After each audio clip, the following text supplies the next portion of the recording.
Hello, fabulous people. This is the Together podcast, and this is the place where Sharice and I come together to help you get it together for your everyday business life. So we hope you enjoy. All right. So today, Sharice, I'm really giving it to you because I really wanted to talk today about the things you really need to do to transition into that CEO role. Mm-hmm. And so specifically, the title for us today, I'll give you guys the title and to make it easier, is From Solopreneur to CEO, 5 Strategic Growth Levers for Women Founders. And y'all, this is Sharice's, am I gone again? What? You went out. Y'all, I am telling you, I get fiber on Monday. And so I should be stable after Monday. I'll have fiber. So, because I don't know what's going on with my internet as of late. It just keeps going out. So anyway, all that to say, today is a spotlight on Sharice. This is Sharice's zone of genius, zone of excellence, of really helping people, because she's been talking about for years how to go from a one-woman show to CEO. So this is her topic today. So Sharice, tell us what we need to know, because I think we cannot hear this message enough. Mm-hmm. I think it's so easy for us to fall back into one woman show role.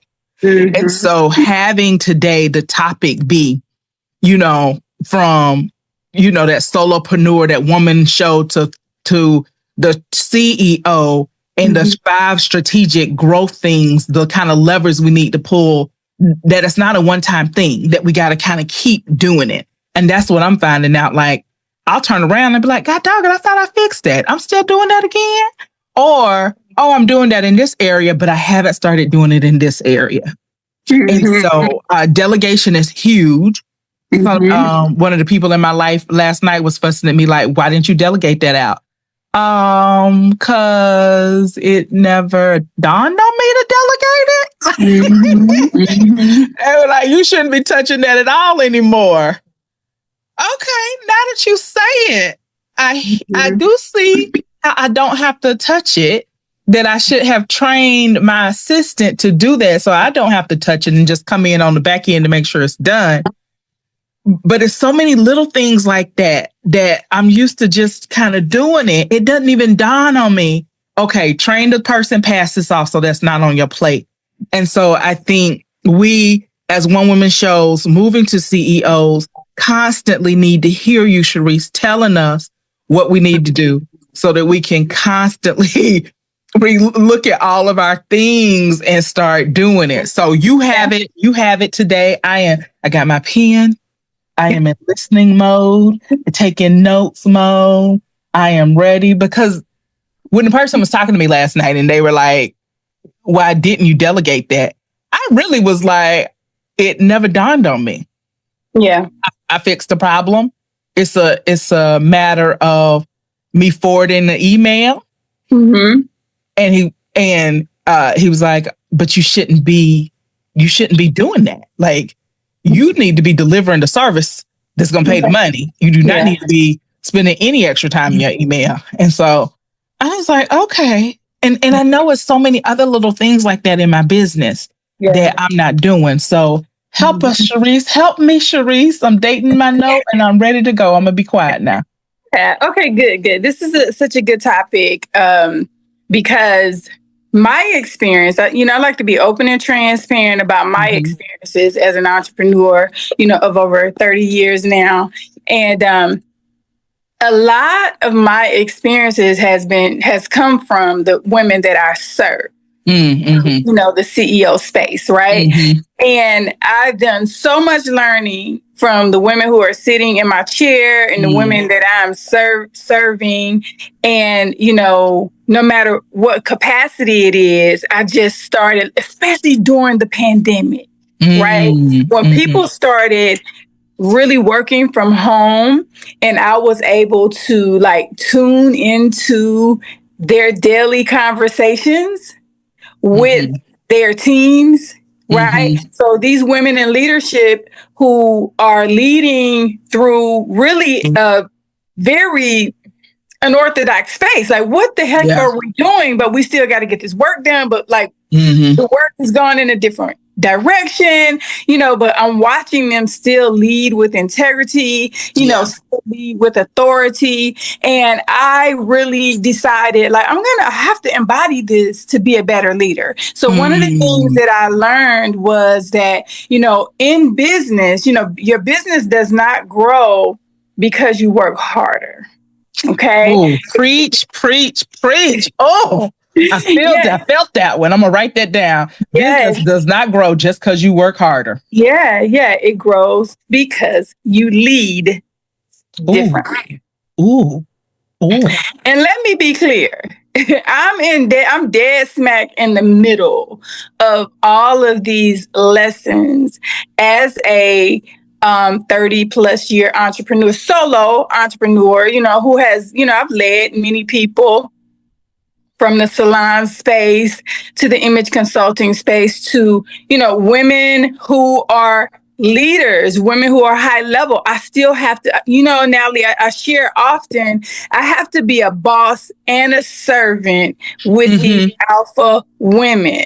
Yep. Because I'm so close to their personal space that I see their weaknesses and I see their strengths, right? So in that, I'm having to moments when, I know this is a high level lady leading, Fortune 500 companies and teams. And yet I'm watching her melt down in the middle of while I'm trying to make sure she's looking and feeling her best. So I have to move into a different role of motivating her and reminding her of who she is, right? In those moments.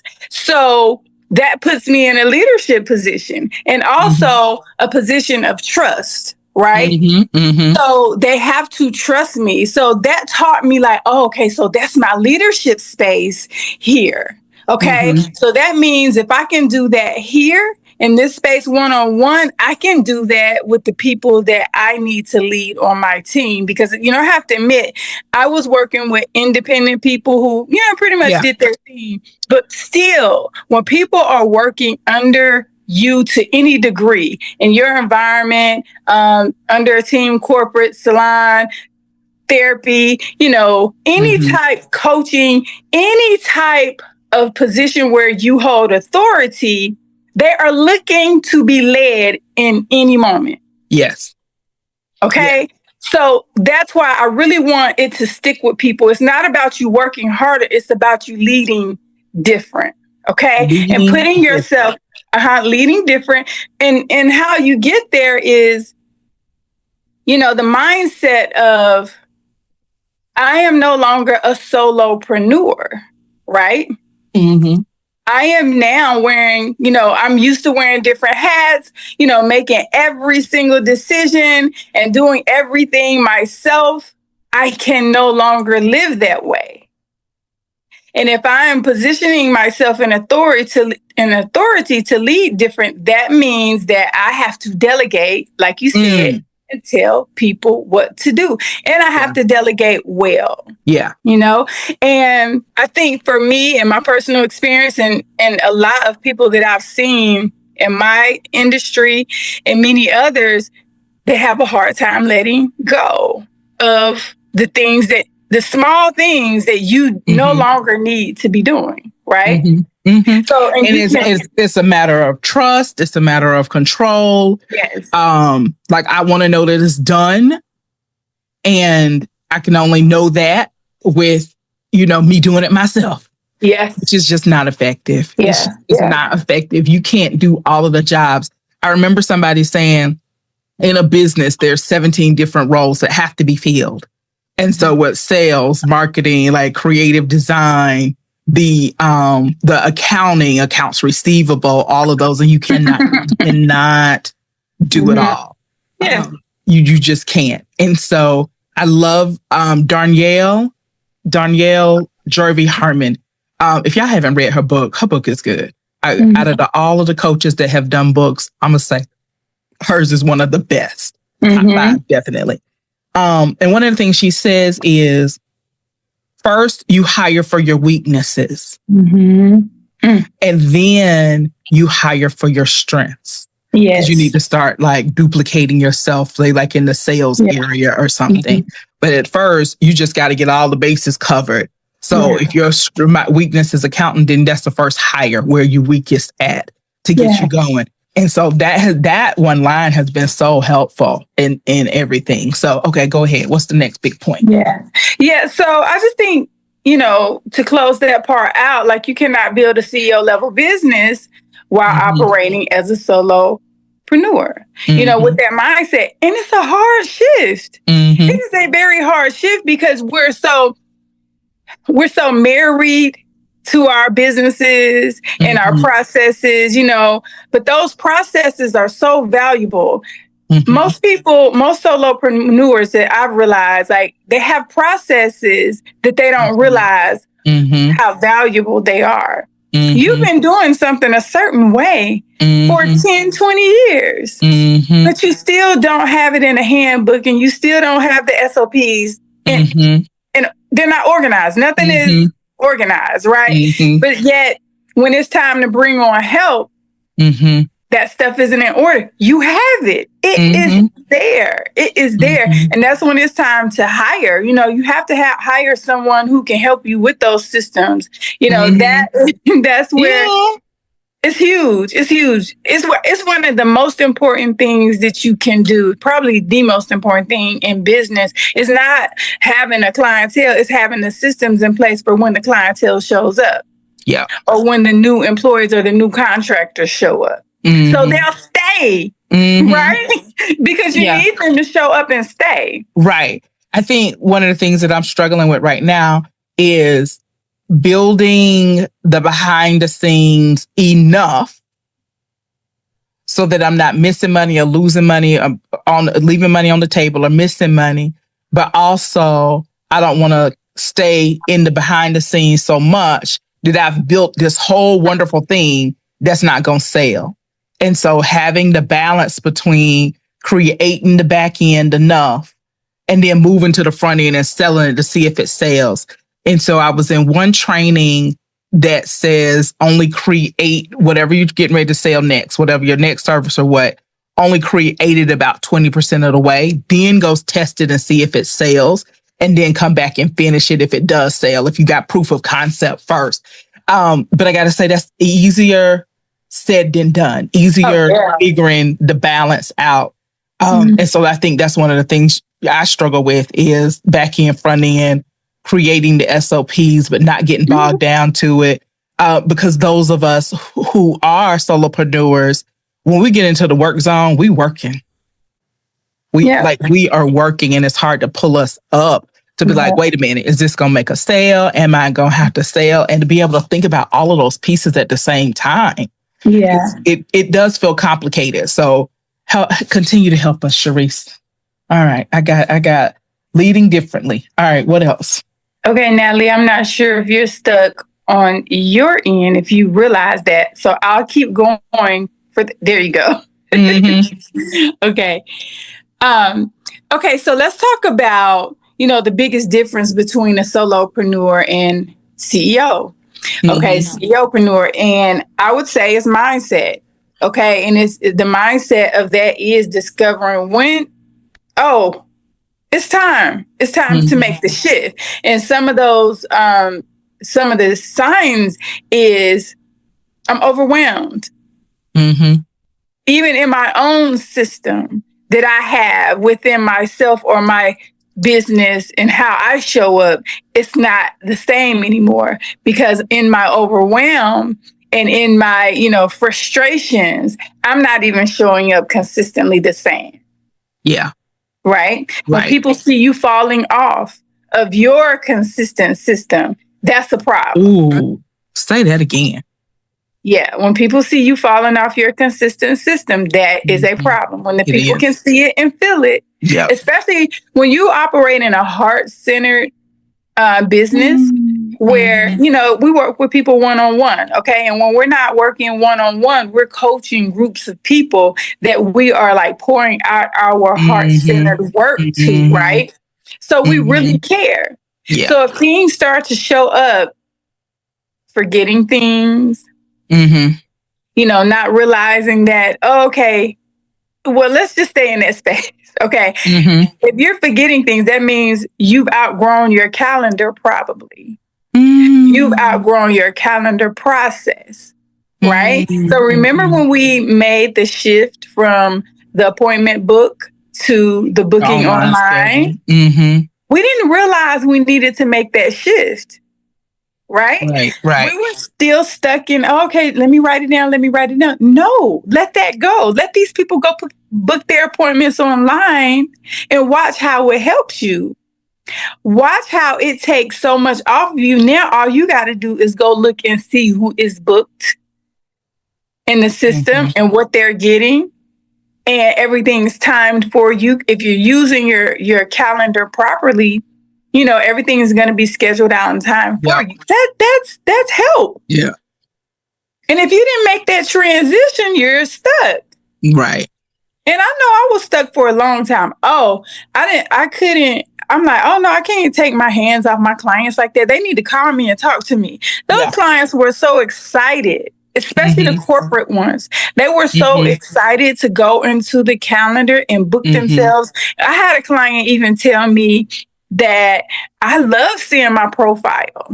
I love seeing, what my last service was and, when it's time for the next service. Like they enjoy that. And it's also, it makes them feel important. It makes them feel seen. It makes them feel like professional, like you operate as a professional. I think one of the things that you're pointing out is you're saying, to say it differently, is at one point you were the bottleneck that was preventing your growth and your business from moving forward. Exactly. That's one of the points that you guys, I really would love everybody to take away is I don't want to be the bottleneck for my business. And so am I doing things that's preventing our growth? Like, are things not being done because it's contingent on me? So is an appointment not getting made because I haven't been able to call that client back yet because I've been so busy doing other clients' work? And as much as you can, remove the bottleneck of you out of the process. Because your business can only grow as much as the bottleneck will allow. All right, so let me say that again, because that's really, really important. Your business will only grow as much as the bottleneck will allow. And so if you guys can think about it in terms of traffic, we're in Atlanta. Atlanta has 285. 285 has multiple lanes. But when it goes down to one lane, you stuck in traffic for 2 to 3 hours. Because you can't get past that area with the one lane. There's no other way past it. So it just, everything has to slow down to get through that. And so if you're the CEO and you just take a moment, this is a work on your business, not in your business, and say, where is it slowing down? And is it me? And then, okay, how do I take myself out of that process? So do I not even need to touch the email so that it can get processed faster? It is amazing the things that get processed faster if you take you and your ego and your way to want to do it. Because it's always been done like this. And this is the way my clients like it. You don't know that. So take you and your ego and your pride and your holding on to the way it's always been out of it. And I promise you're going to see growth. I agree. And 99, I want to be clear, 99% of the time you are the bottleneck. Let's be clear. Let's hit that ego. Let's go ahead and tap in on that ego. You are 99% of the bottleneck. And even if you are, telling the truth, y'all. I didn't want to say it that hard to y'all, but she's telling the truth. Yeah, like let's keep it real. And I'm talking to myself. I'm talking to my past experiences. I'm also talking to my future experiences in regards to it's been an identity problem, right? It's been an identity issue. And that's my space, like identity. You have to change who you are, how you think, how you see things, how you move, your habits, the way you show up. And if you don't, you're going to stay the same. You're going to stay the bottleneck. You're going to stay the problem. Okay. Yeah. And let's talk about some common solopreneur traps. Okay. Ooh. And this is important because a lot of people, it's just like right now. Okay. I actually said 99% of the time you're the issue. Because we have to keep it completely real here. Yeah. We have to be open, transparent, and raw. Yes. And, you know, you doing it yourself? Yes. Trap. Yep. Yep. Control is a trap. Oh, yeah. Okay. And fear of delegating, it's a trap. Yep. Control. It's all of this is control. Believing no one can do it as well as you. You know, measuring value by productivity. You know, like all of those are traps. Operating from survival instead of strategy. That one for me was huge because Natalie, I heard that came from you back in a whole other episode of, you know, operating from survival instead of strategy is going to get you in a hole every single time. Every single time. You are operating in lack and you won't come out of lack into abundance. So that's all mindset. Everything that every trap that I just named is all mindset. If it's mindset, it's an identity issue. You have not made the decision to change who you are. Yes. So you and your business and the way you move are going to stay the same. Definitely so. Which I think another thing is that you haven't said this, but what it's bringing to mind is if you're a solopreneur, if you're an entrepreneur, you've got to be constantly kind of introducing yourself to new ideas so that you can grow, so that you can see, so the areas of your life that need to be illuminated can be illuminated. Because you won't know until you get exposure to something new. And then you're like, okay. I didn't even know I was doing that. Because this is the thing, you don't know what you don't know. Don't know what you don't know. You got to get into some different circles. You got to continue to feed yourself, continue to read books. And I know you guys, some of the books you read are redundant. You're going to be like, oh, I read that. I knew that already. You need to get it again because you can read the same. Oh, I'll say this.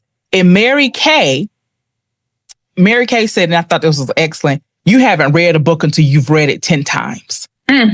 Because each time you read it, you're going to get something new out of it. You're going to say, oh, I didn't even hear that to be able to implement that. And so I thought that was very good. Like you haven't read a book until you've read it 10 times. Whoa. Yeah, I agree. That's a lot. That's a lot. Even if you go back to pieces and parts of the book, you know how we mark up stuff? You know, it's like those pieces that you read the first or second time and you marked it up. You need to go back to that at least in a book, you know? And I find myself, especially in the Millionaire Mindset and, oh my gosh, what's my other one? I can't think of, I don't want to waste time. But either way, the minute I go back to that book, to one little quote, your original thoughts are your wealthy place. Oh. Your original, and those aren't the exact words, but your original thoughts are the thoughts from source, from God, you know, that were dropped in you for you to act on. Ooh, your original, like, and let's be clear, how often do you stick to your original thoughts and remember your original thoughts? So it's like when you write those original thoughts down, go back to them. You know, so that was extremely important to me. All right, you have some insight, Coach Nat? Some insight here? I don't know. Let's see. I think the biggest thing about today is, especially coming off that conversation last night of like, you should be delegating and you're not delegating enough, is to know that CEOs, that we're going to constantly be growing, constantly be figuring it out and redoing stuff and fine tuning. Like it doesn't stop. There's no like, I arrive. There is only, what's the next thing I need to fine tune? Like, what's the next thing I need to fine tune? What's the next thing I need to fine tune? And I think one of the things that all of this is kind of bringing to mind, and what I'm thinking about is, if you're stuck in doing the little stuff like organizing your email box, then you don't have time to do the big stuff like scale your business, to figure out how to scale. Network. One of the things, all of those things and I will say, understanding the psychology of you, understanding the kind of human nature. We like little wins. I like being able to say, oh, I got my email box cleaned out today. It was easy. I didn't have to do it. I didn't have to interact with anybody else to get it done. So I feel like I got a win. But did that move me closer to scaling my business? Did that move me closer to increasing my income? And so really figuring out what your zone of genius is, and continually, consistently, vigilantly getting all those other things off your plate that are not your zone of business, your zone of genius. And I think because as so many of us, we like the work, we like all of our work, we like doing the work, we like feeling like we've produced something and productive. It's really easy for us to get caught into details to say, oh, I did this good. Okay, I'm so glad you did that. Well, but you need to be over here doing this money-making activity, not this work activity. And so, so I'm just thinking about that. And so I'm trying to actually right now build a new business. And the question that me and I keep having, Chat's my, business partner, you guys, not business partner, business what I want to say, business advisor. He's one of my business advisors right now. Is how do we build this business so it's not built on you? Like you got to put in some, and so every step of the way we keep having that conversation. We want a business system, not another job. Yeah, exactly. And so, that's all. One of the quotes that I love from you is, you don't get paid more because you're busy. You get paid more because you're valuable. Right. That's one of those, coaching that insights that really stick close to me, because you have to remember, like, we're used to being busy. We're in a busy world. It feels good to be busy. I feel good if I'm tired at the end of the day. But if you didn't make no more money, right, you're going to be busy, broke, and tired. Yeah, exactly. And so one of the things that, I want to move into is, the question that, why is it so difficult for women? We're talking to our women entrepreneurs right now. Why is it so difficult to let go? Okay. I can speak to this personally, and this is speaking to Natalie's quote, is because busy feels good. She just said it's validating, right? Busy feels validating. But the issue with that is you're busy in the old version of you. You're busy in the version of you 10, 20 years ago of the business model that you set up then. Oh, say that. Isn't going to work for now. If you're tired, you're overwhelmed. If the clientele doesn't look the same, if the clientele has different needs, right? You can't do business the same. You can't. You have to be open. You have to be flexible. You have to be fluid, and you have to read the freaking room. Read the room. Say that. Read the room. Read the room, meaning read your industry, read your people, read your clients. And I gotta say, you guys, the internet is so full of data these days that you can hear the voice of your client. And so if you don't know how to hear the voice of your client, DM me on LinkedIn so I can tell you how to hear the voice of your client so that you can read the room and create products and services that serve their needs. Not just what you want to put out into the world. So, I've been having such a good time. And let's pull that back on our own accountability. Read your own energy. Ooh. What energy are you putting out there? Is it old energy? Yeah. Is it energy that, the people can't read anymore? Because it's antiquated, like, come on now. Every time, look at you first, right? Read your own energy. Read that room first. Let that be the first room that you read. Yeah. Right. And then, the fears that keep women from stepping into CEO leadership, it's just that they won't let go. And a conversation I'm going to have later today with my people is that I discovered, because I realized that I had been surveying in an untraditional way. I'm not a traditional journaler, and I'm not a traditional surveyor, but I realized how much surveying I had been doing, in my profiles. Okay. Yeah.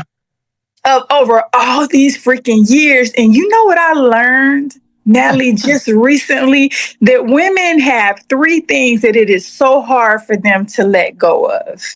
Really? Those 3 things is men, jobs, and clothes. Really? Okay, now I do feel you on the clothes.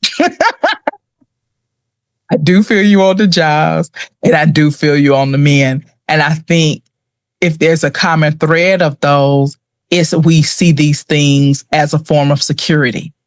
There you go. And so it's one of those things where you're leaving good for great. You're letting go. Yes, these clothes were good, but they're not really serving you the best anymore. And there's something better out there for you. And so letting go the old so you have room for the new.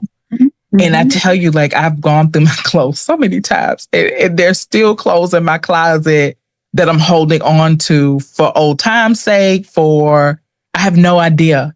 And so it's like I can never really truly purge everything. It's almost like I do a light cut. Then come back and do another light cut. As opposed to just a true purge. Yeah. And I am trying to very much be in the mindset of I let go the old so that I have room for the new. Absolutely. I definitely don't want to be the person that has 5 different storages and you don't know what this in the storage because we're not letting go the old. Yeah, money leak. Because you will not let go of the old. You have a money leak, a major money leak. It's people who get guilty. You will have storage for 3, 4, 5 years. Right. Don't even remember what's in the storage. Right. Yeah. And so it could be thousands of dollars of stuff that could have paid some bills that you probably thought you didn't have money for. Oh, say that. Oh my gosh. I see people sit on stuff all the time. And I'm guilty of it. Yeah. I just had lessened it. I ended up lessening it because of my learning through my clients. When I started doing closets, I'm like, I had to create a process to help them let go of things because a lot of it was so emotional.